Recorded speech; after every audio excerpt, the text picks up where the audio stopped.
आल को देखकर राक्षस के पसीने छूट गए और वो फौरन घुटनों के बल बैठकर चुड़ैल से माफी मांगने लगा।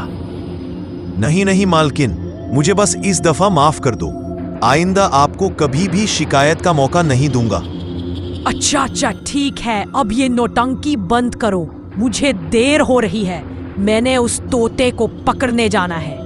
अब ये जंगल अंधेरे में डूब जाएगा और जादुई तोता हमेशा के लिए मेरा गुलाम बनेगा। फिर वो चुड़ैल अपनी झाड़ू पर सवार होकर आसमान में उड़ गई।